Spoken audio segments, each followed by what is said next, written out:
கர்த்தருடைய வார்த்தையை நாம் தியானிக்க போகிறோம். ஏசாயா தீர்க்கதரிசன புத்தகம் 23ஆம் அதிகாரம் 10ஆம் வசனம். ஏசாயா 23ஆம் அதிகாரம் 10ஆம் வசனத்தை வாசிக்கலாம். தர்ஷீஷின் குமாரத்தியே, நதியைப் போல நீ உன் தேசத்தில் பாய்ந்து போ, உனக்கு அணை இல்லை.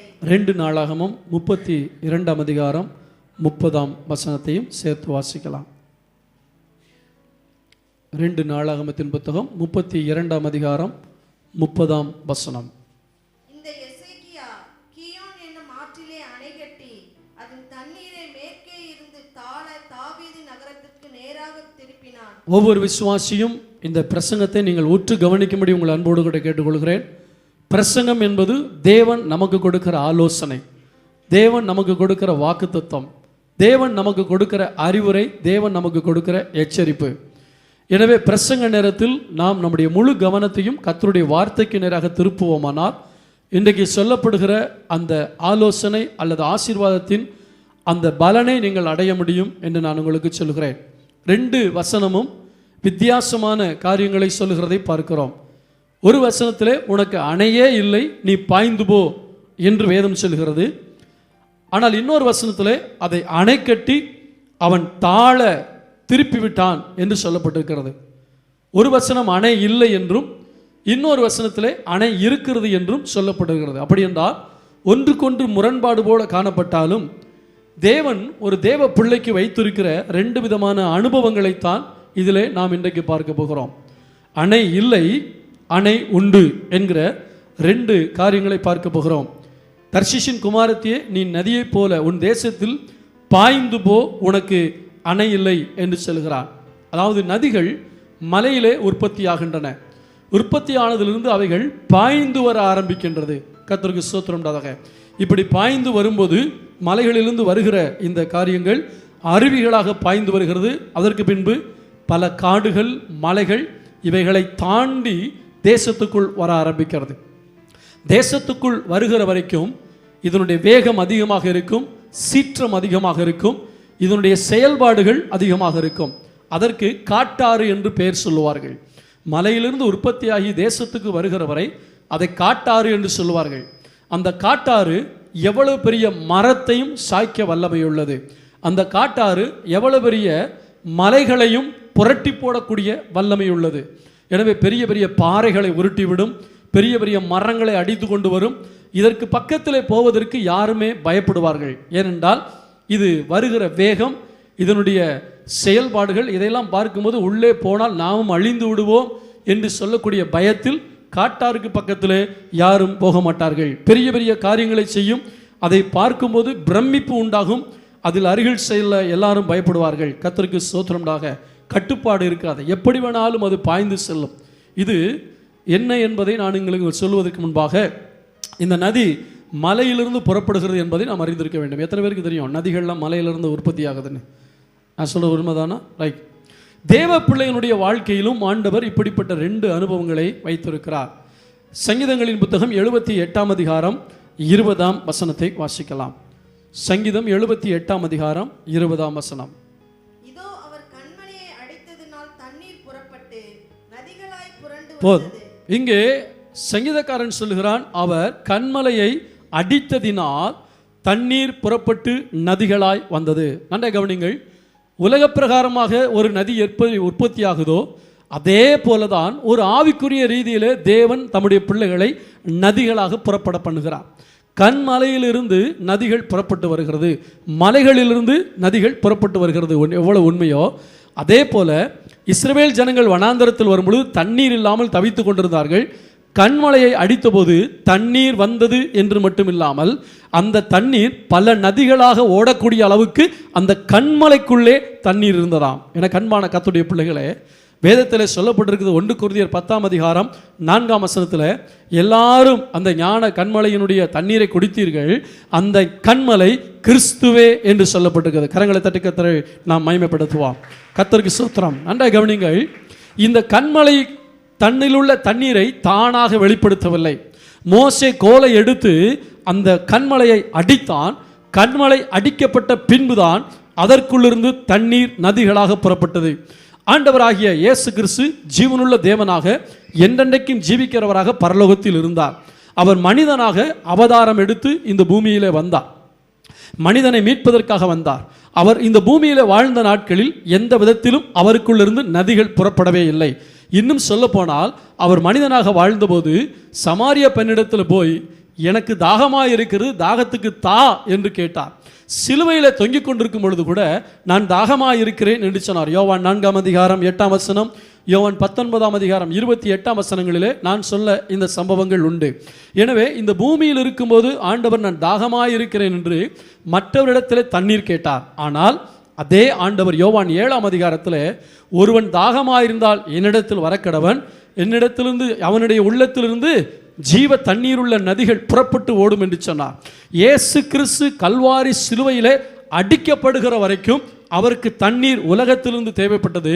என்றைக்கு கன்மலை அடிக்கப்பட்டதோ, என்றைக்கு ஆண்டவராகிய இயேசு கிறிஸ்து கல்வாரி சிலுவையிலே அடிக்கப்பட்டு அவர் மரித்து அடக்கம் பண்ணப்பட்டு 3ஆம் நாள் உயிரோடு எழுந்தாரோ, அந்த கன்மலையிலிருந்து தான் இத்தனை நதிகளை கர்த்தர் புறப்பட பண்ணியிருக்கிறார். கரங்களை தட்டி கர்த்தருடைய நாமத்தை மகிமைப்படுத்துவோம். நீங்களும் நானும் நதிகள் என்பதை மறந்து போய்விடக்கூடாது. ஆண்டவருக்குள் இருந்து நாம் பிறந்தவர்கள், ஆண்டவராகிய இயேசு கிறிஸ்துக்குள் இருந்து பிறந்தவர்கள். தேவனால் பிறந்தவன் என்று சொல்லப்பட்டிருக்கிறது. இயேசு கிறிஸ்து கல்வாரி சிலுவையில் மரிக்காவிட்டால் நீங்களும் நானும் அவருடைய பிள்ளையாய் மாறி இருக்க மாட்டோம். அவர் மரித்தபடினால், அந்த கன்மலை அடிக்கப்பட்ட கன்மலையாய் இருந்தபடினால் தான் அவரிலிருந்து நீங்களும் நானும் நதியாக புறப்பட்டிருக்கிறோம். ஆமென் சொல்லுவோமா? அப்படி என்றால் நீங்களும் நானும் ஒரு நதிதான். இந்த நதியாக, உலக பிரகாரமான நதியை போல நாமும் ஒரு நதியாக இருக்க வேண்டும் என்று ஆண்டவர் சொல்கிறாரே. இதனுடைய அர்த்தம் என்ன? விசுவாசியினுடைய வாழ்க்கையில் இருக்க 2 அனுபவங்கள் என்று நான் சொன்னேன். முதலாவது, ஒரு விசுவாசியினுடைய ரட்சிக்கப்பட்ட ஆரம்ப நாட்களை குறிக்கும். காட்டாறு போல பாய்ந்து வருகிற அனுபவம். ஒரு விசுவாசியினுடைய ஆரம்ப நாட்கள் சில வருடங்களை குறிக்கும். அல்லது ஒரு ஊழியக்காரன் தன்னுடைய ஊழியத்தை ஆரம்பித்த சில ஆரம்ப வருடங்களை குறிக்கலாம். இன்னும் ஆழமாக சொல்ல போனால் ஒரு சபை ஆரம்பிக்கப்பட்ட ஆரம்ப வருடங்கள், ஆரம்ப காலங்களை குறிக்கலாம். யோசித்து பாருங்கள், ஒரு மனிதன் ரட்சிக்கப்பட்ட பின்பு, அதாவது இயேசுவை நம்பின பின்பு என்று நான் சொல்லவில்லை, பாவங்கள் மன்னிக்கப்பட்டு இயேசு கிறிஸ்துவினுடைய இரத்தத்தினால் கழுவப்பட்டு பாவ மீட்படைந்து பாவம் மன்னிக்கப்பட்டு உண்மையான ரட்சிப்பு அவனுக்குள் வரும்பொழுது அவனை அடக்க யாரால முடியாது.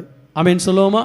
அந்த மனிதனை யாராலும் அடக்கவே முடியாது. எனக்கு அன்பான கர்த்தருடைய பிள்ளைகளே, இந்த பாவ மன்னிப்பை பெற்று ஆண்டவராகிய இயேசு கிறிஸ்துவினுடைய இரத்தத்தினாலே இந்த பாவ மன்னிப்பை பெற்ற நீங்கள் நானும் இந்த ரட்சிப்பின் அனுபவம் வந்த உடனே சில ஆட்கள் சும்மா இருக்க மாட்டாங்க.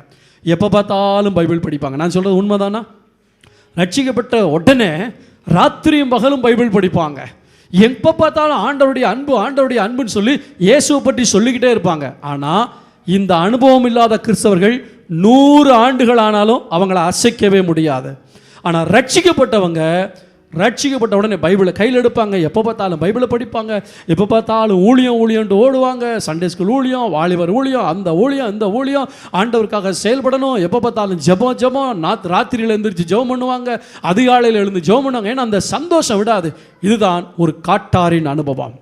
ஒரு வேகம் இருக்கும், ஒரு வல்லமை இருக்கும், ஆண்டவருக்காக எதையாவது செய்யணுங்கிற ஒரு துடிப்பு இருக்கும், ஒரு சாதிக்கணுங்கிற எண்ணம் இருக்கும். இதெல்லாம் எப்போ? ரட்சிக்கப்பட்ட ஆரம்பத்தில். கொஞ்ச நாள் ஆக ஆக எல்லாம் ஃபேடாகி போகுது.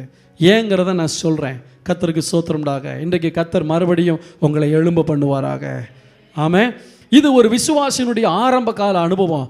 ரொம்ப ஸ்பீடாக இருப்பாங்க, நிப்பாட்டவே முடியாது, யாரும் நிப்பாட்ட முடியாது.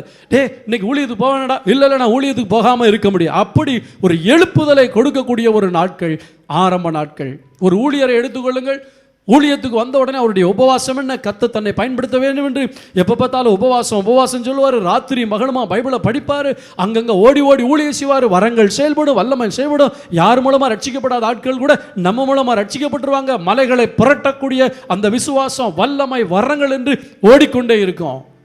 கொஞ்ச நாளுக்கு அப்புறம் அவரும் சொல்லுவார், ஒரு காலத்தில் நான் எப்படி ஓடுனேன் தெரியுமா அப்படிம்பாரு. சபையும் ஆரம்பித்த உடனே எப்படியாவது சபை வளர வேண்டும் என்று ஓடி ஊழியம் செய்து கொண்டே இருப்போம்.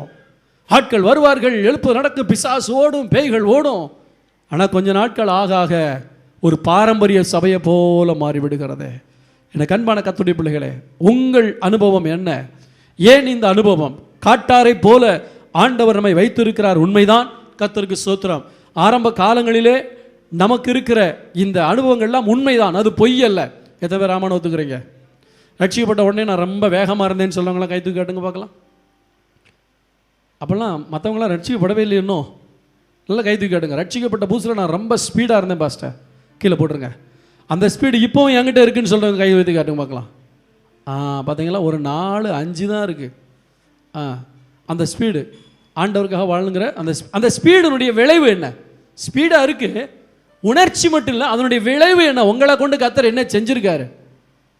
இப்போ கை தூக்கினவங்களுக்கு கொஞ்சம் யோசிக்க வேண்டியிருக்கு. எனக்கு அந்த உற்சாகம் இருக்குது, ஸ்பீடு இருக்குது, வாட் இஸ் த ரிசல்ட்? அதனால் உங்களை என்ன ரிசல்ட்? ஓடி ஓடி ஊழியம் செஞ்சு ஆட்கள் ரட்சிக்கப்பட்டார்களா? காட்டாரை போல ஸ்பீடாக இருக்கும்.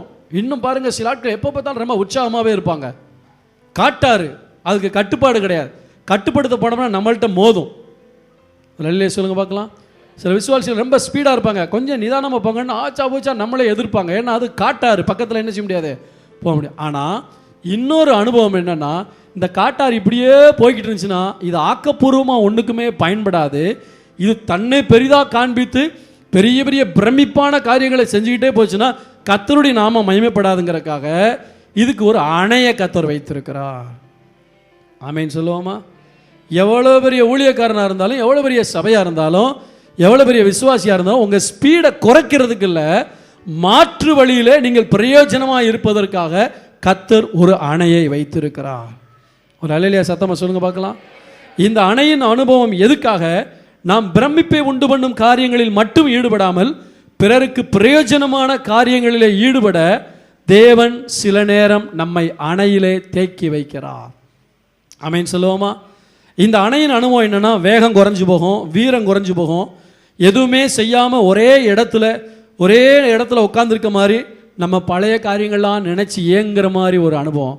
ஒரு காலத்தில் நான் எப்படி ஓடுனேன் தெரியுமா, ஒரு காலத்தில் நான் எவ்வளோ ஸ்பீடாக இருந்தேன் தெரியுமா, ஒரு காலத்தில் நான் எவ்வளோ பைபிள் வாசித்தேன் தெரியுமா என்று கடந்த காலங்களில் நடந்ததை எல்லாம் நினைத்து நாம் யோசிக்கிறதான ஒரு நேரம். ஓடி ஓடி உழைத்தேனே, ஓடி ஓடி சுவிசேஷம் சொன்னேனே, ஓய்வின்றி வேலை செய்தேனே, ஏன் ஆண்டவர் இப்படி என்னை தடுத்து விட்டார், ஏன் என் வாழ்க்கையில் எவ்வளோ பெரிய பிரச்சனை? நல்ல கவனிங்க, இந்த அணை என்பது நமக்கு முன்பாக ஏதோ போடப்படுகிற ஒரு கட்டடம் அல்ல, அது உங்களுடைய வாழ்க்கையின் போராட்டமாக இருக்கலாம், உங்கள் சரீரத்தில் ஏற்பட்ட வியாதியாக இருக்கலாம், உங்களுக்குள்ளே ஏற்பட்ட சோர்வாக இருக்கலாம், உங்களுடைய வாழ்க்கையில் வந்த உபத்திரவமாக இருக்கலாம், உங்களுக்கு வரக்கூடிய பலவீனமாக இருக்கலாம்.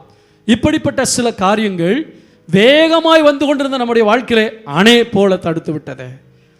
ஏன் ஆண்டவரே, நான் வேகமாக தானே ஓடினேன், ஏன் நின்று விட்டேன்? ஏதோ ஒரு உபத்திரவம், ஏதோ ஒரு தேவை, ஏதோ ஒரு பலவீனம் அல்லது ஏதோ ஒரு பாவம் உங்களுடைய வாழ்க்கையிலே அணை போல நின்று விட்டது. ஆனால் இந்த அணையை தேவன் ஏன் அனுமதிக்கிறார் என்றால், நம்மளை அடுத்த கட்ட, இன்னும் சொல்ல போனால் அடுத்த லெவலுக்கு நம்மளை கர்த்தர் கொண்டு போகிறதுக்கு. ஒரு அல்லேலூயா சொல்லுவோமா? தீமைக்காக அல்ல, அதை நன்மைக்காக அடுத்த லெவலுக்கு நம்மை அழைத்து போவதற்காக கர்த்தர் இதை வைக்கிறார். பாய்ந்து வந்த நம்மை பக்குவப்படுத்துவதற்காக, முதிர்ச்சிக்குள்ளாய் நடத்துவதற்காக சில அணையை கர்த்தர் வைத்திருக்கிறார். சில ஆட்கள் எத்தனை வருஷம் ஊழியம் செஞ்சாலும் மெச்சூரிட்டி இருக்காது, புத்தீனமாக பேசுவாங்க, புத்தீனமான காரியங்களில் ஈடுபடுவாங்க. ஆனால் நம்மை ஒரு அனுபவத்துக்குள்ளே கொண்டு வருவதற்காக, ஒரு முதிர்ச்சிக்குள்ளே கொண்டு வருவதற்காக கர்த்தர் நம்மை அணை போட்டு தடுக்கிறார். ஆமேன்னு சொல்லுவோமா? இந்த அணைக்கு பின்னாடி தண்ணி எப்படி தெரியுமா போகும்? இந்த அணையிலேருந்து தண்ணி போகணுன்னா என்ன செய்யணும் சொல்லுங்க? என்ன செய்யணும்? எதை திறக்கணும்? மதகை திறக்கணும். மதகு, ஷட்டர் எல்லாம் சொல்கிறோம் இல்லையா? அப்போ இந்த தண்ணியை தன்னிஷ்டப்படி பயன்படுத்துவதற்கு ஒருவர் அங்கே காத்து கொண்டிருக்கிறார். ரட்சிக்கப்பட்ட உடனே நமக்குள் ஏற்படுகிற உற்சாகம், நமக்குள் ஏற்படுகிற தரிசனம், நமக்குள் ஏற்படுகிற தாகம், நம்ம அதை செய்யணும், நம்ம இதை செய்யணும், நம்ம இப்படி பண்ணிட்டு நாமவே ஓடிக்கொண்டிருப்போம். கர்த்தருடைய பிரசன்னம் இருக்கும், கர்த்தருடைய வல்லமை வெளிப்படும், கர்த்தருடைய வரங்கள் செயல்படும். ஆனால் அது மட்டுமல்ல, அழைத்த அவர் விரும்புகிறபடி நம்மை பயன்படுத்துவதற்கு சில நேரத்தில் நம்மை ஷட்டர் போட்டு தடுத்துறார். கரங்களை தட்டி கர்த்தருடைய நாமத்தை மகிமைப்படுத்துவோம். நம்மளையே வெளிப்படுத்துறதுக்கு, நம்ம வல்லமை, நம்ம வரோம், நம்ம தாளந்து என்னன்னு நம்மளையே வெளிப்படுத்துவதல்ல தேவ சித்தம். அதுக்கு ஒரு காலங்களை கர்த்தர் கொடுத்திருக்கிறார். இந்த பூமியில நாம் எப்படிப்பட்ட ஊழியத்தை செய்கிறோம் என்று மற்றவர்கள் அறிந்து கொள்வதற்கு அப்படி ஒரு காலங்களை தேவன் கொடுக்கிறார். ஆனால் அவர் நம்மை அழைத்தவர், நம்மை அபிஷேகித்தவர், நமக்கு வரங்களையும் வல்லமையும் கொடுத்தவர், கிருபைகளையும் தாளந்தையும் கொடுத்தவர். அவர் இஷ்டப்படி நாம் வாழ்வதற்கு, நாம் பயன்படுவதற்கு ஒரு இடத்துல ஷட்டர் போட்டு நம்மளை தடுத்துறாரு. அங்கே தான் உட்காந்து ஆண்டவரே எதுக்காக ஆண்டவரேன்னு யோசிக்கிறோம். அப்போ நம்ம எப்போ பயன்படணுமோ அப்போ அந்த ஷட்ரு திறக்கப்படுது. நல்லா கவனிங்க, இந்த ஷட்ரு திறக்கப்படுவதற்கு முன்பாக இந்த அணையில் இருக்க தண்ணி நேராக ஸ்ட்ரெயிட்டாக போகுமா கீழே விழுமா? ஹலோ, அணையிலேருந்து திறக்கப்படுற தண்ணி திறந்த உடனே ஸ்ட்ரெயிட்டாக போகுமா கீழே விழுந்து ஆறா போகுமா? வேதம் சொல்லுகிறது எசேக்கியா அதை திருப்பி தாழ கீழே விட்டு தாவீதின் பக்கமா. நல்ல கவனிங்க, இதுதான் ஒரு மனிதனை கர்த்தர் உடைத்து உருவாக்குகிற அனுபவம். அணையை கட்டி நிப்பாட்டிட்டு ஏதோ ஒரு உடைவு நொறுக்க சித்தமாக இருக்கிறார் ஆண்டவர். சில நேரத்தில் நம்முடைய அந்தஸ்து, நம்முடைய மதிப்பு, நம்முடைய மரியாதை, நம்முடைய டிக்னிட்டி இதையெல்லாம் உடைக்கக்கூடிய ஒரு இடத்தை கர்த்தர் வைத்திருக்கிறார். ஆமென் சொல்லுவோமா? இதெல்லாம் உடைச்சு அந்த இடத்துல நம்மை பக்குவப்படுத்தி அதற்கு பின்பு வேகம் குறைந்து போய்விடும், ஆனால் பயன்பாடு அதிகமாக இருக்கும். சொல்லுவோமா? ரொம்ப ஸ்பீடாகவே போகணும்னு நினைக்காதீங்க, எங்கேயாவது போய் முட்டிடுவீங்க. ஒரு அனுபவத்துக்குள்ளே வந்து, ஒரு முதிர்ச்சிக்குள்ளே வந்து, ஒரு பக்குவத்துக்குள்ளே வந்து கர்த்தர் உங்களை திருப்பி விட்டார்னா முதல்ல அதுக்கு பேர் காட்டாரு, அதுக்கு பேர் இது நதிகளாக போகிறது. இஸ்ரவேல் ஜனங்களை குறித்து பிலேயாம் கண்ட தரிசனம் என்ன தெரியுமா? யாக்கோபினுடைய பிள்ளைகள் எப்படி இருப்பார்கள் என்று சொல்லப்பட்ட அந்த வசனத்தை நான் உங்களுக்கு வாசிப்பதற்கு முன்பாக நான் ஒன்றை சொல்கிறேன். இந்த அணையில் இருக்கிற தண்ணி இஷ்டப்படி பாய்ந்து சொல்ல முடியாது. ஒரு ஷட்ரு வழியாக தான் போகணும். அதை திறக்கிறவன் திறக்கிற வரைக்கும் பொறுமையாக இருக்கும். நல்ல கவனிங்க, அங்கே தான் கர்த்தர் நம்மை உடைத்து உருவாக்குகிறார். உடைக்கப்படாமல் அந்த பாத்திரத்தில் அல்லது அந்த புட்டியில் இருக்கிற அந்த தைலம் வாசனை வீச முடியாது. வெள்ளைக்கல் பரணி என்று சொல்லக்கூடிய விலையேறப்பட்ட தைலத்தை அவள் முதலாவது உடைத்தாள் என்று சொல்லப்பட்டிருக்கிறது. ஆண்டவராகிய இயேசு கிறிஸ்து உடைக்கப்படுகிற வரைக்கும் இஸ்ரவேல் மக்களுக்கு மட்டும்தான், அதுவும் எருசலேமிலேயே அவர் இருந்தார். அதை சுற்று வட்டாரங்களில் மட்டும்தான் அறியப்பட்டார். ஆனால் உடைக்கப்பட்ட பின்பு முழு உலகத்துக்கும் அவர் வாசனை வீச ஆரம்பித்தார். எனவே தான் கர்த்தர் அவரை நொறுக்க சித்தமானார். தேவ பிள்ளையே, உன் வாழ்க்கையில் உடைஞ்சு போகிற அனுபவம் வருதா? நொறுக்கப்படுகிற அனுபவம் வருதா? அது நம்மை அழிப்பதற்கல்ல, நம்மை புத்தம் புதிதாய் உருவாக்குவதற்காக. மானம் போகும், மரியாதை போகும், டிக்னிட்டி போகும், எல்லாம் போகும். இது கர்த்தர் நமக்கு வைத்திருக்கிற அனுபவங்கள் என்பதை மறந்து போய்விடக்கூடாது. அதில் தான் தேவன் நம்மை பக்குவப்படுத்த உண்மையான ஆவிக்குரிய சுபாவங்கள், உண்மையான ஆவிக்குரிய ஒரு தரிசனம், இவைகளை தேவன் அந்த இடத்துல நமக்கு பொறுமை உண்டாகும், நமக்கு தைரியம் உண்டாகும், விசுவாசம் உண்டாகும். இவையெல்லாம் பக்குவமாக, அதுக்கு முன்னாடி காட்டாறு போல எடுத்தேன் கவிழ்த்தன்னு ஸ்பீடாக வரும். அதுக்கப்புறம் ஒன்னொன்னு நிதானித்து செயல்படக்கூடிய கிருபைகளை தேவன் நமக்கு கொடுப்பார். ஒரு அல்லேலூயா சொல்லுவோமா? எனவே நம்முடைய ஆண்டவர் காட்டாட்டின் அனுபவத்தை மாற்றி அமைதியின் அனுபவமாக்கி நதியாகிற அனுபவம் வர்ற வரைக்கும் நம்ம நினைச்சபடி ஆண்டவர் செயல்பட விட மாட்டார். கர்த்தருக்கு ஸ்தோத்திரம். அணையில் உள்ள நீர் முதலாவது தாழ்வான பகுதிக்கு வரணும், பின்பு அங்கிருந்து நதியாக ஓடும். கடந்த வருடத்துக்கு முந்தின வருடத்தில் 2013 என்று நினைக்கிறேன், சுவிட்சர்லாந்து தேசத்தில் ஒரு பைபிள் கிளப்பில், பைபிள் கேம்பில் பேசுவதற்கு அழைத்திருந்தார்கள். அங்கே பிரசங்கமெல்லாம் முடிந்த பின்பு அங்கே இருக்கிற ஒரு சகோதரர் என்னை வெளியே சுற்றி பார்க்க அழைத்து சென்றார். லிஸ்தால் என்று சொல்லக்கூடியதான ஒரு பட்டணம். அங்கே ஒரு பெரிய டேம் இருந்தது, அணைக்கட்டு இருந்தது. அதை சுற்றி பார்க்க என்னை அழைத்து போனார். அவர் சுற்றி பார்க்க அழைத்து போன இடத்துல மேலே தண்ணி அமைதியாக இருக்கிறது. ஷட்ரு வழியாக அந்த தண்ணீர் போகிற வேகத்தை பார்க்கும்போது பயங்கரமாக இருக்கிறது. கிட்டத்தட்ட 30 அடி ஆழத்திலே அது மறுபடியும் ஸ்லோவாக தண்ணீராக போய்கொண்டே இருக்கிறது. ஆனால் இந்த விழுகிற இடம் இருக்கிறதே, அந்த இடத்தில் தான் பவர் எடுக்க ஆரம்பிக்கிறார்கள். ஆமீன் சொல்லுவோமா? இந்த தண்ணி விழுகிற ஸ்பீடு இருக்குது பார்த்தீங்களா, இதில் தான் என்ன தயாரிக்கிறாங்க? மின்சாரத்தை தயாரிக்கிறார்கள். நல்லா கவனிங்க, காட்டாறு ஓடுற வரைக்கும் இதுக்குள்ளே இருக்க எனர்ஜி அழிவுக்கான காரியங்கள் அல்லது இதற்கு பெயர் உண்டாக்குற காரியங்களில் போயிட்டு இருந்தது. ஆனால் இந்த நதிக்கு தெரியாது, தான் கீழே விழுகிறோம் என்பது மட்டும்தான் தெரியும். ஆனால் நாம் கீழே விழும்பொழுது நம்மில் இருக்கக்கூடிய பவர் வெளியேற்றப்பட்டு எத்தனையோ வீடுகள் இருளிலிருந்து வெளிச்சத்துக்கு வருகிறது என்பது இந்த நதிக்கு தெரியாது. இது நடக்க வேண்டும் என்பதற்காகத்தான் கர்த்தர் கீழே தாழ விடுகிறார். உடைய வாழ்க்கையில், என்னுடைய வாழ்க்கையில் உடைக்கப்பட்டு கீழே விழுகிற ஒரு அனுபவம் இருக்கா? நம்மளே அறியாமல் நமக்குள்ள இருக்கிற எவ்வளவோ பவரை கர்த்தர் எடுத்து அநேகர், நம்முடைய கண்கள் காணாத இடத்தில் அநேகருக்கு கர்த்தர் பயன்படுத்தி கொண்டிருக்கிறார். கரங்களை தட்டி கர்த்தருடைய நாமத்தை மையப்படுத்துவோமா? அல்லேலூயா. எனவே மக்கள் நம்மை பாராட்டக்கூடிய லெவலில், பிரமிப்பு உண்டாகக்கூடிய அளவில், சொல்லிக்கொள்கிற மாதிரி பெரிய ஊழியத்தை செய்யாட்டாலும் பரவாயில்ல, ஏதோ ஒரு இடத்தில் நான் ஏதாவது ஒரு இடத்தில் தேவனுக்காக பயன்பட்டு கொண்டே இருக்க வேண்டாம். ஆமீன் சொல்லுவோமா? என்னுடைய பேர் பிரஸ்தாபத்துக்கு அல்ல, அது பயன்பாடு. இந்த தண்ணி கீழே அப்போ நான் சொன்னாங்க, அங்கே ஒரு கட்டடம் இங்கே ஒரு கட்டடத்தை கட்டினாங்க. இந்த நதியினுடைய அந்த பகுதி ஜெர்மன் தேசம், இந்த நதியினுடைய இந்த பகுதி சுவிட்சர்லாந்து தேசம். பாஸ்டர், அங்கேயும் ஒரு பவர் ஸ்டேஷன் உண்டு, இங்கேயும் ஒரு பவர் ஸ்டேஷன் உண்டு. இந்த தண்ணீரை எடுத்து அந்த நாடு தன்னுடைய ஜனங்களுக்கு கொடுக்கிறது, இந்த நாடு தன்னுடைய ஜனங்களுக்கு கொடுக்கிறது. நல்லா கவனிங்க, ரெண்டு நாட்டுக்கு நடுவில் ஓடிக்கொண்டிருக்கிற அந்த நதி. இதை நான் இப்படி யோசித்து பார்த்தேன்.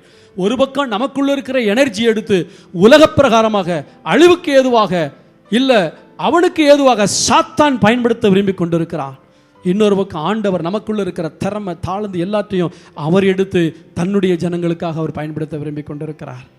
கர்த்தருக்கு ஸ்தோத்திரம். தெய்வ பிள்ளையே, விழுகிற அனுபவம், பாவத்தில் விழுகிற அனுபவம் அல்ல. சில நேரத்தில் ஆண்டவர் நம்மை கீழே விழுவது போல, கர்த்தருக்கு ஸ்தோத்திரம், மனம் உடைகிற அனுபவம், போராட்டம், தோல்விகள், பலவீனங்கள், சுகவீனங்கள், அவமானங்கள், இதில் விழுந்தது போன்ற ஒரு அனுபவத்தை நம்முடைய வாழ்க்கையில் அனுமதிக்கிறாரே. ஏன்? நமக்குள்ள இருக்கிற பவர் நமக்கு தெரியாது, கர்த்தர் அதை எடுக்க விரும்புகிறார். ஒரு அல்லேலூயா சொல்லுங்க பார்க்கலாம். ஒருவேளை போராட்டமா, கவலைப்படாதீங்க. காட்டாரா கடந்த உங்களை கர்த்தர் நதியாய் மாற்றி கொண்டிருக்கிறார். கர்த்தருக்கு ஸ்தோத்திரமாக. அந்த அந்த அந்த பிலேயாம் கண்ட தரிசனத்தினுடைய அர்த்தம் என்ன தெரியுமா? எடுத்து வாசிங்கள் பார்க்கலாம். என்னாகமத்தின் புத்தகம் 24ஆம் அதிகாரம் 6வது வசனத்தை வாசிங்க. 5:6 வாசிங்க. யாக்கோபே, உன் கூடாரங்களும் இஸ்ரவேலே உன் வாசஸ்தலங்களும் எவ்வளவு அழகானவைகள்.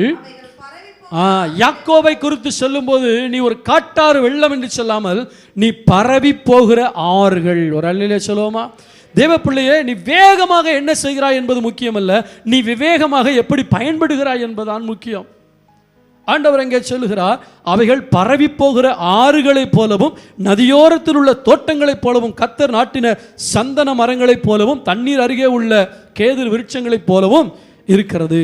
நம்மிலிருந்து, அதாவது சில நேரத்தில் நம்ம ஆண்டவர் நம்மை நடத்துகிற தாழ்வின் பாதைகள், கர்த்தர் அநேகருக்கு முன்னாடி கர்த்தர் நம்மளை உடைப்பார், அநேகருக்கு முன்னாடி கர்த்தர் நம்மை உருக்குலைவது போல கர்த்தர் கொண்டு வர. எதுக்கு தெரியுமா?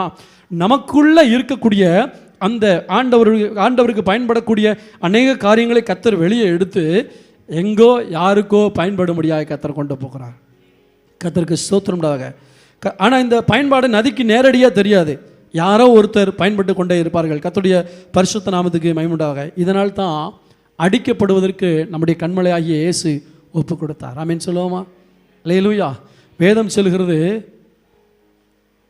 எபிரேயர் 12ஆம் அதிகாரம் என்று நினைக்கிறேன், அதில் சொல்லப்பட்ட ஒரு வசனம் என்றால், அவர் அவமானத்தை ஒரு பொருட்டாக எண்ணாம தனக்கு முன்னாடி வைக்கப்பட்ட சந்தோஷத்தின் பொருட்டு அவர் அதை சகித்தார் என்று சொல்லப்படும். எடுத்து வாசிக்கலாமா? எபிரேயர் 12ஆம் அதிகாரம் 2ஆம் வசனத்தை எடுத்து வாசிக்கலாம் வேகமாக. அவர் தமக்கு முன் வைத்திருந்த என்ன சந்தோஷம் தெரியுமா? அவரை அடிக்க போகிற என்ன கவனிங்க, இயேசுவை அடிக்க போகிறார்கள், கோலால் அடிக்க போகிறார்கள், தாடியை பிடித்து இழுக்க போகிறார்கள், தலையில குட்ட போகிறார்கள், முள்முடி சுட்ட போகிறார்கள். இதெல்லாம் தாழ விழுகிற அனுபவம்.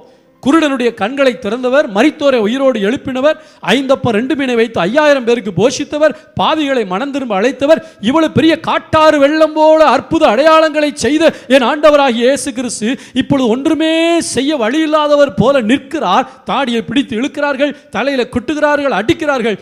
ஏன்? இந்த காட்டாறு போல வந்தவர் நதியாக கீழே விழுந்து கொண்டிருக்கிறார். இந்த அவமானத்தை ஒரு பொருட்டா எண்ணவில்லை. ஏன் தெரியுமா? நான் இப்படி அடிக்கப்பட்டால் எனக்குள் இருக்கிற வல்லமை புறப்பட்டு ஒவ்வொரு தேவ பிள்ளைகள் மூலமாக என் வல்லமை வெளிப்பட போகிறது என்பதை அவர் அறிந்தார். கரங்களை தட்டி கர்த்தருடைய நாமத்தை மகிமைப்படுத்துவோம். ஒவ்வொரு தேவ பிள்ளைகள் மூலமாக நான் இப்பொழுது என்னை தாழ்த்தினால் பிதா என்னை நொறுக்க சித்தமாய் இருக்கிறாரே, பிதாவுடைய நொறுக்குதலுக்கு என்னை நான் அர்ப்பணிப்பேனானால் இதற்கு பின்பு நான் மட்டுமல்ல, என் மூலமா, என் நாமத்தின் மூலமா என் வல்லமை கோடிக்கணக்கான பிள்ளைகளிடத்திலிருந்து புறப்பட போகிறது என்பதை கர்த்தர் அறிந்தார். எனவேதான் அதற்கு அவர் தன்னை ஒப்பு கொடுத்தார். அன்பான கர்த்தருடைய பிள்ளைகளே, நாம் தாழ்த்தப்பட்டால், எங்கேயாவது அவமானம் அடைகிற மாதிரி கர்த்தர் நம்மளை அனுமதிச்சார்னா சந்தோஷப்பட கற்றுக்கொள்ளணும். ஆமென் சொல்லுவோமா? ஏனென்றால் தேவன் என்னை அந்த பாதையில நடத்துகிறார். தேவன் அந்த பாதையில நடத்துறபடியால் எனக்குள்ளிருந்து வல்லமை தான் வெளிப்படுமே தவிர வெறும் கத்தல் அல்ல. ஆமென் சொல்லுவோமா? கர்த்தருக்கு ஸ்தோத்திரம். இரண்டாவதாக வேதம் சொல்லுகிறது எசேக்கியேல் 47:9 முதலாவது நமக்குள்ள இருக்கிற எனர்ஜி ஆண்டவருடைய பிரயோஜனத்துக்கென்று, ஆண்டவருடைய ராஜ்யத்தின் பிரயோஜனத்துக்கென்று நம்முடைய கண்களுக்கு மறைவாய் கூட ஆண்டவர் பயன்படுத்துகிறார். ஆமென் சொல்லுவோமா? நல்ல கவனிங்க. நம்ம ஒரு இடத்துல உடைக்கப்படுவோம், ஒருத்தன் கண்ணுக்கு அது உடைக்கப்படுற மாதிரி இருக்கும், அதை பார்க்குற யாரோ ரட்சிக்கப்படுவாங்க. ஆமென் சொல்லுவோமா? கர்த்தர் ஸ்தோத்திரம். இன்னைக்கு சாட்சி சொன்னாங்க, நாங்கள் அடிக்கப்பட்டோம், அடித்தவன் ரட்சிக்கப்பட்டான். அல்லேலூயா சொல்லுமா? ஏன் ஆண்டவர் அந்த இடத்துல தாழ்த்தினார் அவர்களை? ஏன் அடி விழுந்தது? ஆண்டவர் தடுக்க முடியாதா? இல்லை. ஒரு பக்கம் ஆண்டவர் நம்மை அனுமதிக்கிறார், ஆனால் அதே சமயத்தில் இதன் காரணமாக சில நதிகளை எங்கோ ஒரு இடத்துல கர்த்தர் புறப்பட பண்ணுகிறார். இந்த 3 பேர் அடி வாங்கினார்கள், அடித்தவன் 300 பேருக்கு போதகனாய் மாறிவிட்டான். ஒரு அல்லேலூயா சொல்லுங்க பார்க்கலாம். இதுதான் நதியாக பாய்கிற ஒரு அனுபவம். கர்த்தர் உங்களை சில நேரத்தில் அவமானத்தின் பாதையில் நடத்துகிறாரா? வேதனை, வெக்கம், போராட்டம் நடத்துகிறாரா? உங்கள் பிரிஸ்டீஜை மட்டும் பார்க்காதீங்க. எந்த அளவுக்கு உங்களை தாழ்த்த முடியுமோ தாழ்த்தி பாருங்க. உங்களுக்குள்ளேருந்து பவர் வெளியே வந்து கொண்டே இருக்கும். ஆமென் சொல்லுவோமா? உங்களுக்குள்ள இருக்கிற எனர்ஜி வெளியே வந்து கொண்டே இருக்கும். கர்த்தர் உங்களை வல்லமையாக பயன்படுத்த ஆரம்பிப்பார். எசேக்கியேல் 47:9 வாசிங்க. சம்பவிப்பது என்னவென்றால், இந்த நதி போகும் இடமெல்லாம் சஞ்சரிக்கும் ஜீவ பிராணிகள் யாவும் போதும். ஹலோ, அது வரைக்கும் செத்து கிடக்கிற ஜீவ பிராணிகள்லாம் இந்த நதி வந்த உடனே பிழைக்குமா? இன்னைக்கு நம்மளை சுற்றிலும் ஏராளமான ஜனங்கள் ஆத்மாவிலே செத்து போய் கிடக்கிறார்கள். நீ நதியாக இருக்கிறாய், பரவி பாய்கிற நதியாக இருக்கிறாய். தேவ பிள்ளையே, கர்த்தர் உன்னை காட்டாராக அல்ல, ஒரு ஷட்டரில் கொண்டு வந்தது உண்மைதான். உன்னை சில காலம் உன்னை உடைத்தது உண்மைதான், தாழ விழ வைத்தது உண்மைதான். அதோடு விட்டு விடுவதற்காக அல்ல, நதியாய் நீ பாய்ந்து சென்று அநேக ஜீவன்களை வாழ வைப்பதற்காக. கரங்களை தட்டி கர்த்தருடைய நாமத்தை மகிமைப்படுத்துவோம். அநேக ஜீவன்கள், செத்து கிடக்கிற ஜீவன்களை வாழ வைக்கக்கூடிய நதியாக கர்த்தர் உன்னை மாற்றி இருக்கிறார் என்பதை ஒரு நாளும் மறந்து போய்விடக்கூடாது. கர்த்தருக்கு ஸ்தோத்திரம். நீ காட்டாராக இருக்கும்போது உன்னிடம் வர பயப்பட்ட மனிதர்கள் அணையின் அனுபவத்துக்கு பின்பு அநேகர் உன்னிடத்தில் ஆலோசனை பெற வருவார்கள். அநேகர் உன்னிடத்தில் வந்து பார்த்து பேச வருவார்கள். தொடர்ந்து அந்த வசனத்தை வாசியுங்கள்.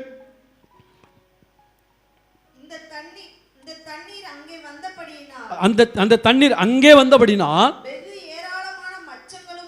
இந்த தண்ணி வராத வரைக்கும் அங்கே மச்சங்கள் உண்டாகாது.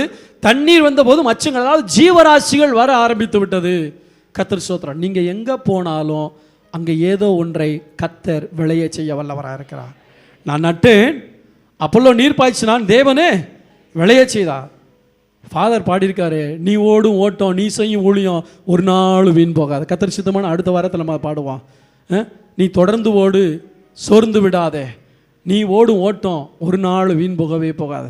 நீ நதியை போல, காட்டாராக அல்ல, நீ நதியை போல தேவ சித்தத்துக்கு ஒப்பு கொடுத்து தேவன் உன்னை நடத்துகிற பாதையிலே நீ போவையான. குடும்ப வாழ்க்கையோ, படிப்போ, பதவியோ, எதுவாக இருந்தாலும், ஊழியமோ, கர்த்தர் உங்களை நடத்துகிற பாதையிலே நீங்கள் போக ஆரம்பிப்பீர்கள் என்றால் அங்கே நீங்கள் நதியாக இருப்பீர்கள். அங்கே சில மச்சங்களை கர்த்தர் உண்டாக்குவார். அங்கே சில ஆத்துமாக்கள் ரட்சிக்கப்படுவார்கள். கர்த்தருக்கு ஸ்தோத்திரம். அது மாத்திரமல்ல, தொடர்ந்து வாசிங்க. ஆமென் சொல்லுவோமா? அநேகரை சுகப்படுத்துகிற நதியா, அநேகரை வாழ வைக்கிற நதியா, அநேகருக்கு உயிர் கொடுக்கிற நதியா உங்களை தாங்க கர்த்தர் வச்சிருக்காரு. நீங்க இன்னும் உலர்ந்து போன எலும்பா இருக்கக்கூடாது. இன்னைக்கு ஒரு தீர்மானம் எடுங்க. ஆண்டவரே, நீர் அடிக்கப்பட்டபடினால் என்னை நதியாய் உற்பத்தி ஆக்கி இருக்கிறேன். நான் ஆரம்பத்தில் காட்டாறு போல வந்தது உண்மைதான், ஆனால் அது நின்று விட்டது. ஸ்தோத்திரம். இப்போ மறுபடியும் நான் ரீஸ்டார்ட் பண்ண விரும்புகிறேன். என்னை கொஞ்சம் திறந்து விடுங்க ஆண்டவரே. நான் நதியாய் பாய்ந்து செல்ல விரும்புகிறேன். காட்டாரா ஓடி வரல, நதியா பாய்ந்து செல்ல. நல்லா கவனிங்க. இந்த நதி அப்படியே போய்கிட்டு இருக்காது. கர்த்தருக்கு ஸ்தோத்திரம்டாக. இது எங்கே திருப்பி விடப்பட்டது? எசேக்கியா தாவீதின் நகரத்துக்கு நேராக திருப்பி விட்டான். எங்கோ போய் எங்கெங்கயோ, அது எங்கெல்லாம் தாழ்வான பகுதி இருக்கோ, எங்கெல்லாம் வழி இருக்கோ, அது வழியாக அந்த நதி போய்கிட்டே இருந்துச்சு.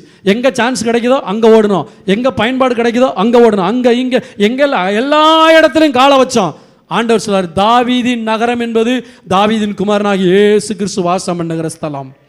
தேவ சித்தத்துக்கு நேராக உன்னுடைய ஊழியம் திருப்பப்பட வேண்டும். தேவ சித்தத்துக்கு நேராக உன் வாழ்க்கை திருப்பப்பட வேண்டும்.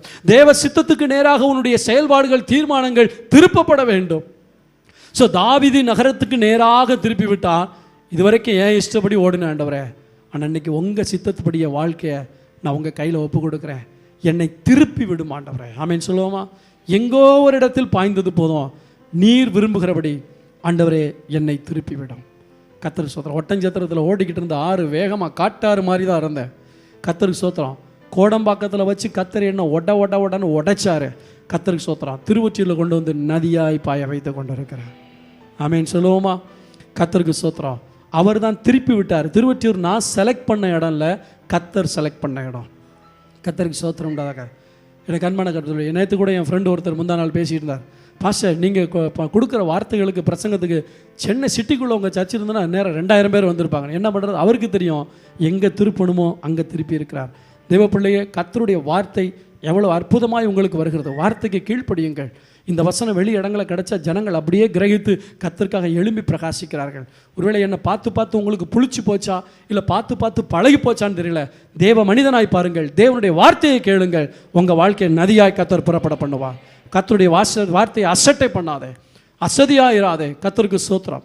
இன்னைக்கு பாடின பாட்டெல்லாம் கர்த்தர் யோசித்து பாருங்க. இது வரைக்கும் நான் அசட்டை பண்ணது போதும், தேவ சித்தத்துக்கு என்னுடைய வாழ்க்கையை அர்ப்பணிக்கிறேன் என்று சொல்லுங்கள். கர்த்தர் உங்களை ஆசீர்வதிப்பார். தாவீது நகரத்துக்கு நேராக திருப்பப்பட்டது. சங்கீதம் 46 அதிகாரம் 4 வசனத்தை வாசிங்கள். சங்கீதம் 46:4 வேகமாக. ஒரு நதி உண்டு, அது நீர்க்கால்கள் தேவனுடைய நகரத்தையும் நல்ல கவனிங்க. ஒரு நதி உண்டு. யார் அந்த நதி? நீயும் நானும் தான், நீங்களும் நானும் தான். கர்த்தர் உங்களைத்தான் நதிகளாக வைத்திருக்கிறார். கண்மலையை அடித்தபடினால் நாம் நதிகளாக வெளியே புறப்பட்டு வந்தோம். காட்டாறு போல இருந்தோம், அணை கட்டினார். தாழ விழுகிற அனுபவத்தை கொண்டு வந்தார். அவருக்கு ஏற்றபடி திருப்பினார். ஆனால் யாரை சந்தோஷப்படுத்துவதற்காக? உன்னதமானவரை சந்தோஷப்படுத்துவதற்காக. ஒரு ஆர்கனைசேஷனை சந்தோஷப்படுத்துவதற்காக ஊழியம் செய்யக்கூடாது. ஒரு ஊழியக்காரனை சந்தோஷப்படுத்துவதற்காக ஊழியம் செய்யக்கூடாது. நம்மை நாமே சந்தோஷப்படுத்துவதற்காக ஊழியம் செய்யக்கூடாது. கர்த்தரை மகிமைப்படுத்துவதற்காக. ஆமென் சொல்லுவோமா? ஒரு நதி உண்டு, அது நீர்க்கால்கள். நல்லா கவனிங்க. முதல்ல காட்டாறு, அப்புறம் ஸ்பீடு குறைஞ்ச நதியாச்சு. இப்போ அந்த நதிகள் எப்படி செய்யுது? பல இடங்கள்ல என்ன செய்யுது? பிரியுது. ஹலோ, பெரியதா நான் இருக்கணும்னு ஆசைப்படுறத விட பிரயோஜனமாக இருக்கணும்னு ஆசைப்படுறது தான் முக்கியம். ஆமேன்னு சொல்லுமா? நான் பெரிய ஆளாக என்ன காட்டணும், நான் எவ்வளோ பெரிய வல்லமையாள நான் காட்டுன்னு சொல்லி நம்மளையே இன்னும் அதிகமாக பெருக்கிட்டு இருக்கிறத விட எந்த அளவுக்கு என்ன உடச்சி எங்கெங்கே பயன்படுத்த முடியுமோ அங்கெல்லாம் கொண்டு போங்க ஆண்டவரேன்னு சொன்னால், நீ நதிங்கிற நிலைமையை மாற்றி ஒரு நீர்க்காலாக மாற்றுவார். அங்கே வயலிலே நிறைய கதிர்கள் முளைக்க ஆரம்பிக்கும். அங்கே நிறைய வாழை மரம் செழிக்க ஆரம்பிக்கும். ஏன் தெரியுமா? நீ நதியாக போய்கிட்டு இருந்தா அந்த வயல்கள்லாம் மேட்டில் இருக்கும். நீ தண்ணி ரொம்ப ஸ்பீடாக போய்கிட்டு இருப்ப, மிருக ஜீவன்கள் மட்டும்தான் இருக்கும். நீ நீர்க்கால்களாக போவதற்கு, உன்னை பிரித்து விடுவதற்கு நீ ஒப்பு கொடுப்பாயானால் அங்கே வயல்கள், ஊர்கள், கிராமங்கள் செழித்து வளர ஆரம்பிக்கும். போகும் இடமெல்லாம் ஆரோக்கியமே, பாயும் இடமெல்லாம் பரிசுத்தமே. சொல்லுவோமா? போகும் இடமெல்லாம் ஆரோக்கியமே, பாயும் இடமெல்லாம் பரிசுத்தமே. சேரும் இடமெல்லாம் மாறுதலே, சேரும் இடமெல்லாம் மாறுதலே. செல்லும் இடமெல்லாம் செழிப்பு தானே, செல்லும் இடமெல்லாம் செழிப்பு தானே. இவ்வளவு காரியங்களை செய்ய வைக்கிற நதியா நீ சும்மா சபையில் வந்து உட்காந்து சேரை தேய்ச்சிட்டு போகக்கூடாது. உனக்குள்ளே பயன்படக்கூடிய நிறைய பொட்டன்ஷியலை கர்த்தர் வைத்திருக்கிறார். ஆமென். உனக்குள்ளே சொல்ல முடியாத வரங்களை, வல்லமைகளை கர்த்தர் வைத்திருக்கிறார். இன்றைக்கு நீங்கள் அர்ப்பணிப்பீர்கள். அந்த ஆண்டவரே, நான் நதியாய் போக விரும்புகிறேன். சில நேரத்தில் உங்களை சின்ன நீர்க்கால்களை கொண்டு போவார். அவங்களெல்லாம் நதியை போல ஸ்டேஜில் நிற்க வச்சு பயன்படுத்துறீங்க. எங்களை ஒரு மூலையில் ஏரியாவுக்கு போன்னு சொல்றீங்க. நீ நீர்க்கால்களாக இருப்பாய், ஆனால் அநேகர் உன் மூலமாய் ஆசீர்வதிக்கப்படுவார்கள். நதியாக இருக்கவும் தெரியணும், நீர்க்கால்களாக யாருக்குமே தெரியாமல் ஒரு ஊழியத்தை கொடுத்து நீ மறைஞ்சு ஊழியம் செய்யன்னு சொன்னாலும் அங்கேயும் செய்ய தெரியணும். ஏன்னா அது பயன்படுதுங்க. ஏன்னா இங்கே இருந்தால் பிரபலமாகலாம், அங்கே இருந்தால் யாருக்கும் தெரியாது. தெரியாமல் பயன்படுறது எப்போவுமே உங்களுக்கு நல்லது. ஆமென் சொல்லுவோமா? அல்லேலூயா. கர்த்தருக்கு ஸ்தோத்திரம்டாக. இந்த நதி போகிற இடத்துல ஆரோக்கியம் உண்டாகுமா? ஸ்தோத்திரம். இந்த நதி எங்கே? தேவனுடைய நகரத்தை சந்தோஷிப்பிக்கும். நீங்கள் செய்கிற செயல் பரலோகத்தை சந்தோஷப்படுத்திக்கிட்டே இருக்கணும். ஆமென் சொல்லுவோமா? நீங்கள் இங்கே செய்கிற ஒவ்வொரு செயலையும் கர்த்தர் அல்லது ஊழியக்காரன் கைதட்டி பாராட்டி வெல்டன் நல்லா செஞ்சீங்கன்னு பாராட்டுறதில்ல, பரலோகத்தில் சொல்லணும் ரைட் குட் நல்லது. என் பிள்ளை கல்யாணத்தை முடித்த உடனே நிறைய பேர் சொன்னாங்க, எங்கள் சொந்தக்காரவங்க சொன்னாங்க, எல்லாரும் சொன்னாங்க ரொம்ப அற்புதமாக இருந்துச்சு, ரொம்ப எக்ஸலண்ட்டாக இருந்துச்சுன்னு. நான் வீட்டில் சொன்னேன், பிரதர்ட்டையும் சொன்னேன். இதெல்லாம் கேட்கும்போது எனக்கு ஒரு பயம் வருது. என்னென்னா, ஒரு கல்யாணத்தை கட்டி முடித்ததை இவங்க இவ்வளோ சந்தோஷமாக சொல்கிறாங்களே, கர்த்தர் என் கையில் கொடுத்துருக்கிற பொறுப்பை நான் செய்யும்போது அவர் சொல்லணும், மகனே, உண்மை உத்தமமான ஊழியக்காரனே, நீ கொஞ்சத்தில் உண்மையாக இருந்த எஜமானுடைய சந்தோஷத்தில் பிரவேச. அந்த கைதட்டு தான் எனக்கு தேவை. ஆமேன்னு சொல்லுவோம். அந்த பாராட்டு தான் எனக்கு தேவை. பணம் இருந்தால் நம்மளை விட சூப்பராக ஆட்கள் நடத்துவாங்க.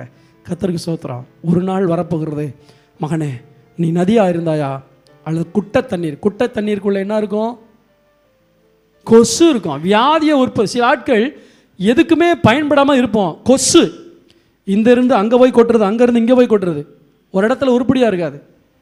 இந்த வீட்டை பற்றி பேசுகிறது, அந்த வீட்டை பற்றி பேசுறது, அவங்கள பற்றி பேசுறது, இவங்களை பற்றி பேசுறது. இது கொசு மாதிரி என்ன செய்யும், உள்ளே போய்கிட்டே இருக்கு. ஏன்னா குட்டை தண்ணி ஓடுகிற வாய்க்காலாக இருந்தால் நீ யாரை பற்றியும் கவலைப்பட மாட்டேன், நான் பயன்பட்டுக்கிட்டே போகணுங்கிற ஒரு எண்ணம் இருக்கும். குட்டை நீருக்காக கர்த்தர் நம்மை அழைக்காது. சாக்கடை தண்ணியாக கொஞ்ச நாளில் மாறி போகும், அது நாற்றம் எடுக்க ஆரம்பிக்கும். கர்த்தர் நம்மை நதியாய் அழைத்திருக்கிறார். ஸ்தோத்திரம், ஆமென் சொல்லுவோமா? ஆண்டவர் உங்களையும் என்னையும் நதியாய் வைத்திரு. ஓடும் நதி நீ பாயும் இடத்தில் உயிரெல்லாம் பிழைத்திடுமே, சுகமாக வாழ்ந்திடுமே, நீ வற்றாத நீரூற்று போல் இருப்பாய. நான் நதி, போகிற இடத்துலலாம் சுகம் கொடுக்கக்கூடிய நதி. ஃபாதர் பாருங்க, வசனத்தை பாடினார்னா அந்த வசனம் நமக்குள்ள ஜீவனை கொடுக்குது. பரவி பாய்கின்ற ஆறுகள் நீதானே, நதியோரம் வளருகின்ற தோட்டமும் நீதானே. என்னது, நான் ஒரு நதி. பக்கத்தில் உங்களை பார்த்து சொல்லுங்க, நான் இன்னையிலேருந்து நதிங்கிறத உணர்றேன். எத்தனையோ மச்சங்கள் உண்டாகணும், எத்தனையோ ஜீவராசிகள் பிழைக்கணும். நான் குட்டை தண்ணீராக இருந்தது போதும். சொல்லுங்க, நான் நதியாக பாய விரும்புகிறேன். ஆமேன்னு சொல்லுவோமா? கடைசியில் எசேக்கியேல் 47:8 வாசிங்க. எசேக்கியேல் 47:8 நான் 2 வசனத்தை மட்டும் சொல்லி முடிக்கிறேன், ஜெபம் பண்ண போகிறோம். வாசிங்க. இந்த நதி கிழக்கு தேசத்துக்கு புறப்பட்டு போய் வனாந்தர வழியாய் ஓடி கடலில் விழும். கடலில் பாய்ந்து விழுந்த பின்பு ஒரு அலையிலே சொல்லுமா? ஏங்க, நீங்கள் வீட்டில் இருந்து ஒரு 2 லிட்டர் தண்ணியை கொண்டு போய் கடலில் கலந்தா நீங்கள் கலந்த தண்ணி உப்பா மாறிடுமா, ஆரோக்கியமாக இருக்குமா? ஆனால் இங்கே வசனம் என்ன சொல்லுது?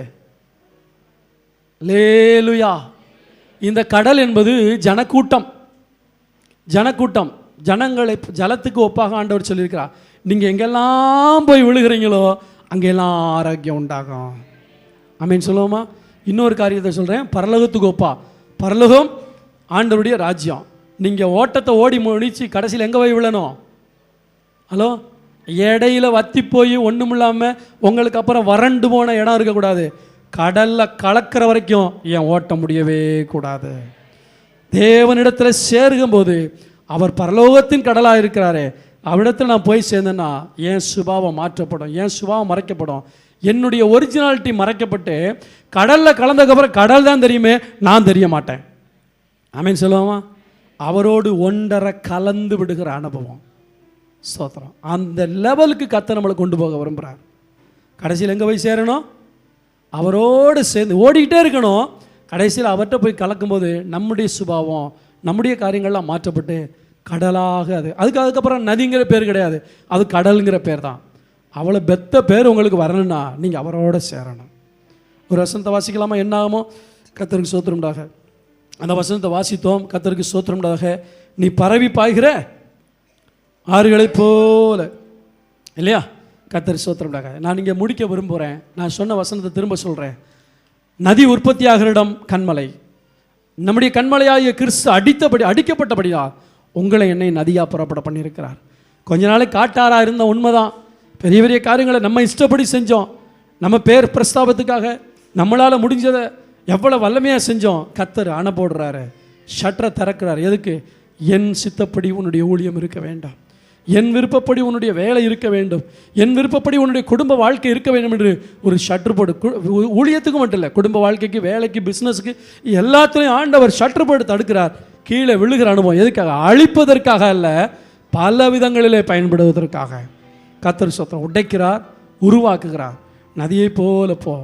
இப்போ சொல்கிறாரு, ஒரு தடவை ஷட்டருக்குள்ளே வந்துட்டு போயிட்டேன்னா திரும்ப உனக்கு அனுபவம் கிடையாது, பயன்பட்டுக்கிட்டே இருப்பேன். கர்த்தர் ஒரு தடவை உங்களை உடைச்சி எடுத்துட்டாருன்னா அது உங்களை பக்குவப்படுத்தும்.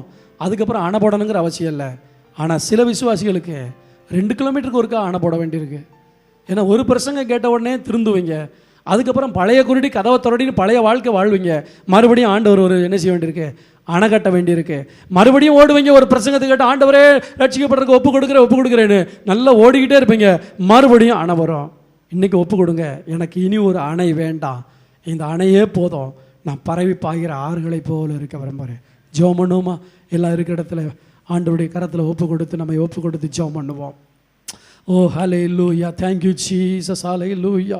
நன்றியோடுமை துதிக்கிறோம், நன்றியோடுமை துதிக்கிறோம், நன்றியோடுமை துதிக்கிறோம் ஐயா. ஹல்லேலூயா. இந்த நதி ஸ்தோத்திரம் போகிற இடத்திலெல்லாம் ஜீவராசிகள் பிழைக்குமா? தேவ பிள்ளையை நீ இருக்கிற வரைக்கும், இருக்கிற இடத்துல இருக்கிற வரைக்கும் அநேகருக்குள்ள ஆரோக்கியம் உண்டாகாது. அநேகரை ஆரோக்கியப்படுத்தக்கூடிய நதியாக கர்த்தர் உன்னை வைத்திருக்கிறார். அநேகரை சுகப்படுத்தக்கூடிய நதியாக உன்னை வைத்திருக்கிறார். யோசித்து பாருங்கள். அந்த கிதியோன் இன்டர்நேஷனல்லேருந்து வந்தாங்க. அவர் எங்கோ பைபிளை வச்சுட்டு வந்துட்டார். ஃபோனில் ஜெபம் பண்ணார், அவ்வளோதான். கிட்னி ப்ராப்ளம் மாறி போச்சு. ஏன்? இவர் ஒரு நதி. நீங்களும் நதியாக இருக்க விரும்புகிறீங்களா? கரங்களை உயர்த்தி ஒப்பு கொடுப்போம். ஆண்டவரே, இனிமேல் நான் குட்டை தண்ணீராக இருந்ததெல்லாம் போதும், தேங்கி கிடந்த நிலைமையில் இருந்ததெல்லாம் போதும், கர்த்தருக்காக நான் பயன்பட விரும்புகிறேன். ஒரு நாள் வரும், கர்த்தர் உங்களை விசாரிப்பார். இத்தனை பிரசங்கங்கள் ஊழியக்காரன் மூலமாக இவ்வளோ காரியங்களை உனக்கு சொன்னேன், ஆனால் ஒன்றுக்குமே நீ ஒன்றை ஒப்பு கொடுக்கல, நான் எப்படி மகனே உன் கூட இருக்க முடியும்னு கேட்பார். அப்போ நீங்கள் என்ன பதில் சொல்லுவீங்க? அப்போ என்ன பதில் சொல்லுவீங்க? Thank you Holy Spirit of God. Hallelujah. இந்த நதி ஜீவ நதி, வற்றாத நீரூற்று. ஆண்டவருக்கு ஒப்பு கொடுப்பீங்களா? ஒரு வார்த்தை சொல்லுமா? நீர் என்னை உடைத்ததற்காக ஸ்தோத்திரம், என் வேகம், என்னுடைய ஸ்பீடு இதெல்லாம் நீ குறைச்சதுக்காக ஸ்தோத்திரம் ஆண்டவரே. நீர் விரும்புகிறபடி என்னை பயன்படுத்துவதற்கு என்னை தாழ விழ வைத்து, அவமானப்பட்டதற்காக ஸ்தோத்திரம், நொறுக்கப்பட்டதற்காக ஸ்தோத்திரம், என்னுடைய மதிப்பு மரியாதையெல்லாம் குறைகிற ஒரு அனுபவத்தை அனுமதித்ததற்காக ஸ்தோத்திரம். நீர் உருவாக்குகிறீர்கள். ஒரு நதியாய் நதியாய் என்னை கொண்டு செல்லுகிறேன். அப்படியே ஒப்பு கொடுத்து ஜெபம் பண்ணுங்க. என்னை நதியாக மாற்றுங்க ஆண்டவரே. எல்லாம் வாய்களை திறந்து ஜெபம் பண்ணுவா. ஆண்டவரே, இனி நான் ஹல்லேலூயா ஒரு இடத்துல இருக்கக்கூடிய குட்டை தண்ணீராக இருக்க மாட்டேன்ப்பா, நான் நதியாய் பாய வேணும், நதியாய் பாயணும். ஹல்லேலூயா. உன்னை நீர்க்கால்களாக கர்த்தர் பயன்படுத்தினார், நீர்க்கால்களாக உன்னை கர்த்தர் பயன்படுத்தினார். ஹல்லேலூயா. கர்த்தருக்கு ஒப்பு கொடுத்து ஜெபம் பண்ணுங்க. ஹல்லேலூயா. ஓ ஜீசஸ், இன்று முதல் நான் உன்னை ஆசீர்வதிப்பேன், எல்லையில்லா நன்மைகளா நிரப்பிடு. நீங்க ஒப்பு கொடுக்க இன்றையிலிருந்து ஆசீர்வதிப்பேன், எல்லையில்லா நன்மைகளா நிரப்பிடுவே. பெரிய இனமாக்கி ஆசீர்வதிப்பேன், உனது பெயரை நான் உயர்த்திடுவே. பெரிய இனமாக்கி ஆசீர்வதிப்பேன், உனது பெயரை நான் உயர்த்திடுவே. ஆசீர்வாத வாய்க்காலாய் நீ இருப்பாய், ஆசீர்வாத வாய்க்காலாய் நீ இருப்பாய். இன்று முதல் நான் உன்னை ஆசீர்வதிப்பேன், எல்லையில்லா நன்மைகளா. தேவ பிள்ளையே, ஆண்டவருடைய திட்டம் என்ன தெரியுமா? நீங்க பரவி பாய்கிற ஆறுகளாக, நீர்க்கால்களாக. இந்த திருவொற்றியூரை சுற்றிலும் எத்தனையோ கிராமங்கள் உண்டு, எத்தனையோ நகர்கள் உண்டு. இந்த வடசென்னையை சுற்றி ஏராளமான கிராமங்கள் உண்டு. அங்கே பரவி பாய்கிற ஆறுகளாக கர்த்தர் உங்களை வைத்திருக்கிறார். ஆராதனை முடிஞ்சு வீட்டுக்கு போய் நல்லா சாப்பிட்டு தூங்கி ரெஸ்ட் எடுத்து சொந்தக்காரவங்க வீடு, அவங்க வீடு, இவங்க வீடுன்னு சுற்றி அடிச்சுட்டு சொகுசாக வாழ்ந்த வாழ்க்கையெல்லாம் போதும். நீ புறப்பட்டு போனால் ஜீவன்கள் பிழைக்கும், நீ புறப்பட்டு போனால் மச்சங்கள் உண்டாகும், நீ புறப்பட்டு போனால் ஆரோக்கியம் உண்டாகும். இந்த நதி அப்போ தான் கடலில் போய் விழும். பரலோகம் என்கிற கடலில் போய் சேர்ற வரைக்கும் கர்த்தர் உன்னை பயன்படுத்தி கொண்டே இருப்பா.